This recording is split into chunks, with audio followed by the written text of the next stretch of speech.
আমাকে গহনা টহনা দিল, টাকা পয়সা দিল, গহনা টহনা দিল, দিয়া সাজায় মাজায় বিয়ে করে তার বাড়িতে নিয়ে গেল।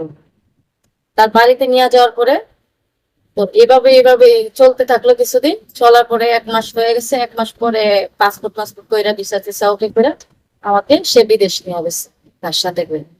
তার সাথে করে বিদেশ নিয়ে, তো ওই জায়গায় সে চাকরি করতেছে, আমি বাসায় আছিলাম, বাসায় কাজ কাম করি। সে চাকরি করে বাহিরে, চাকরি করে প্রতিদিন বাসায় আসে সন্ধ্যার টাইমে, রাত্রে 10টা 11টার দিকে। তো এইভাবে চলতে থাকলো আমার সংসার। তারপরে আমার বাচ্চা হয়ে গেল। বাচ্চা হয়ে গেল পেটে, পরে বাচ্চা জন্ম হয়েছে ওই দেশে, বিদেশে জন্ম হয়েছে।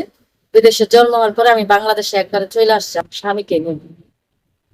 একবারে আমরা ওইখান থেকে চলে আসছি আমার স্বামীকে নিয়ে। তারপরে এটাই আমার সংসার চলতে থাকলো। তো দর্শক ভাইয়েরা, আপুরা, আমি আপনাদেরকে একটা কথা বলি, যদি আপনাদের মেয়ে ছেলে বিয়ে দেন, মেয়েদেরকে বিয়ে দেন, তাহলে মেয়েরা যদি বান্ধবী বান্ধবী থাকে, তাহলে আপনারা কখনো মেয়েকে দেখতে আসলে বান্ধবীকে দাওয়াত দিবেন না।